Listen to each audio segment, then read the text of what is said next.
So if I was to ask you what the connection was between a bottle of Tide detergent and sweat was, you'd probably think that's the easiest question that you're going to be asked in Edinburgh all week. But if I was to say that they're both examples of alternative or new forms of currency in a hyper-connected, data-driven global economy, you probably think I was a little bit bonkers. But trust me, I work in advertising. And I am going to tell you the answer, but obviously after this short break. So a more kind of challenging question is one that I was asked actually by one of our writers a couple of weeks ago, and I didn't know the answer. What's the world's best performing currency? It's actually Bitcoin. Now, for those of you who may not be familiar, Bitcoin is a cryptocurrency, a virtual currency, synthetic currency. It was founded in 2008 by this anonymous programmer using the pseudonym Satoshi Nakamoto. No one knows who or what he is. He's almost like the Banksy of the internet. And I'm probably not going to do it proper service here, but my interpretation of how it works is that Bitcoins are released through this process of mining.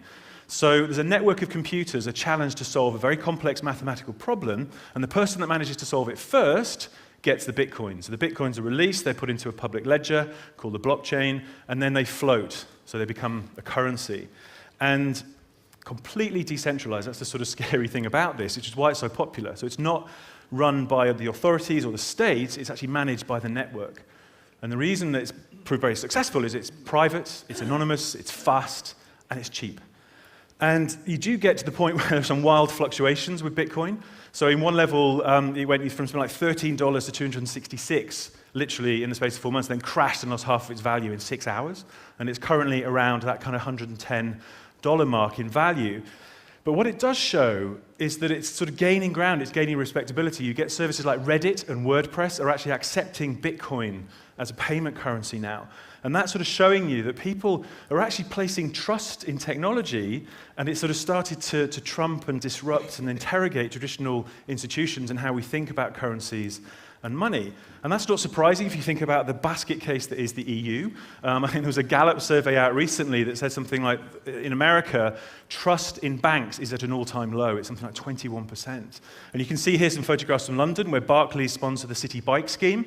And some activists have done some nice piece of guerrilla marketing here and doctored the slogans. Subprime peddling, Barclays takes you for a ride. These are the more polite ones I could share with you today. But you get the gist. So people have really started to sort of lose faith in institutions. And there's a PR company called Edelman that do this very kind of interesting survey every year, precisely around trust and what people are thinking. And this is a global survey, so these numbers are global.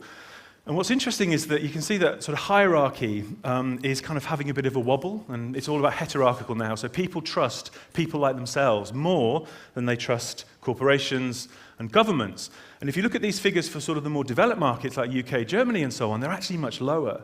And I find it sort of scary. People are actually trusting business people more than they're trusting governments and leaders.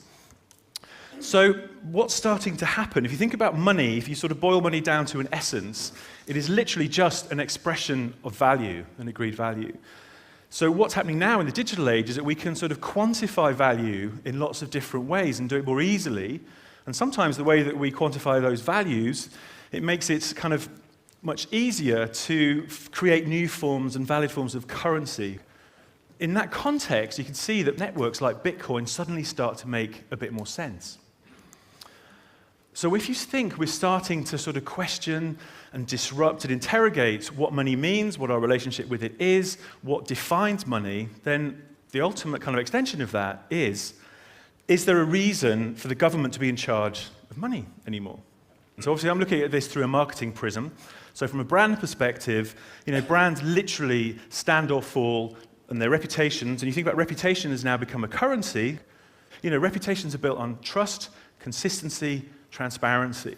So if you've actually decided that you trust a brand, you want a relationship, you want to engage with a brand, you're already kind of participating in lots of new forms of currency. So you think about loyalty. Loyalty essentially is a microeconomy. You think about the reward schemes, air miles. And the Economist said a few years ago that there are actually more unredeemed air miles in the world than there are dollar bills in circulation. When you are standing in line in Starbucks, 30% of transactions in Starbucks on any one day are actually being made with Starbucks star points. So that's a sort of Starbucks currency staying within its ecosystem. And what I find interesting is that Amazon has recently launched Amazon Coins. So admittedly, it's a currency at the moment that's purely for the Kindle, so you can buy apps and make purchases within those apps. But you think about Amazon, you look at the trust barometer that I showed you, where people are starting to trust businesses, especially businesses that they believe in and trust, more than government. So suddenly you start thinking, well, Amazon potentially could push this. It could become a natural extension that, as well as buying stuff, take it out of the Kindle, you could buy books, music, real-life products, appliances and goods and so on. And suddenly you're getting Amazon as a brand is going head-to-head with the Federal Reserve in terms of how you want to spend your money, what money is, what constitutes money. And I'll get you back to Tide, the detergent now, as I promised. This is a fantastic article I came across in New York Magazine where it was saying that drug users across America are actually purchasing drugs with bottles of Tide detergent. So they're going into convenience stores, stealing Tide, and a $20 bottle of Tide is equal to $10 of crack cocaine or weed. And what they're saying, so some criminologists have looked at this and they're saying, okay, Tide as a product sells at a premium. It's kind of 50% above the category average. It's infused with very complex cocktail of chemicals, so it smells very luxurious and very distinctive. And being a Procter & Gamble brand, it's been supported by a lot of mass media advertising. So what they're saying is that drug users are consumers too. So they have this kind of, in their neural pathways, when they spot Tide, there's a shortcut. Say, that is trust, I trust that, that's quality. So it becomes this unit of currency which the New York Magazine described as a very oddly loyal crime wave, brand loyal crime wave. And criminals are actually calling Tide liquid gold. Now, what I thought was funny was a reaction from the P&G spokesperson that said, obviously tried to sort of dissociate themselves from drugs, but said that it reminds me of one thing, and that's the value of the brand has stayed consistent. Which backs up my point and shows he didn't even break a sweat when he said that. So that brings me back to the connection with sweat. In Mexico, Nike have run a campaign recently called literally Bid Your Sweat. So you think about, these Nike shoes have got sensors in them, or you use a Nike fuel band that basically tracks your movement, your energy, your calorie consumption.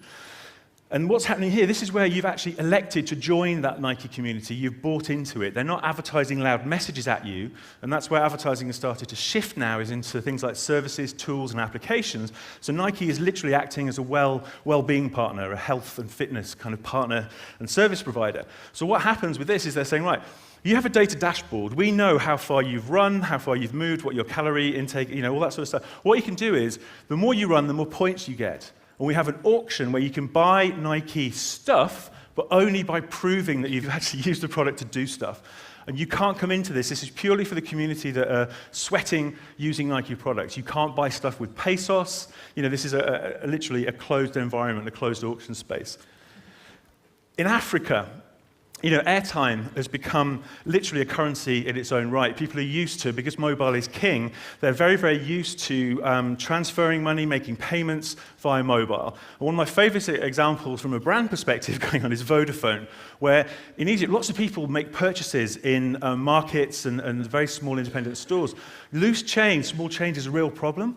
And what tends to happen is you buy a bunch of stuff, you're due, say, like 10 cents, 20 cents in change. The shopkeepers tend to give you things like an onion or an aspirin or a piece of gum because they don't have the small change. So what Vodafone came in and saw this problem, this consumer pain point, and they created some small change, which they call FACA, which literally sits and is given by the shopkeepers to people, and it's credit that goes straight onto their mobile phone. So this currency becomes credit, which again is really, really interesting. And we did a survey that backs up the fact that 45% of people in this very crucial demographic in the US was saying that they're comfortable using an independent or branded currency. So that's getting really interesting here, really interesting dynamic going on. And you think that corporations should start taking their assets and thinking them in a different way and sort of trading them. And it's, you think, is it much of a leap? It seems like far-fetched, but when you think about it, in America in 1860, there were 1,600 corporations issuing banknotes. There were 8,000 kinds of notes in America. And the only thing that stopped that, the government controlled 4% of the supply, and the only thing that stopped it was a civil war breaking out, and the government suddenly wanted to take control of the money. So government, money, war, nothing changes there then. So, so what I'm going to ask is basically, is history repeating itself? Is technology making paper money feel outmoded? Are we decoupling money from the government? You think about brands are starting to fill the gaps. Corporations are filling gaps that governments can't afford to fill. So I think, we'll be standing on stage buying a coffee, organic fair trade coffee next year, using TED florins or TED shillings. Thank you very much. Thank you.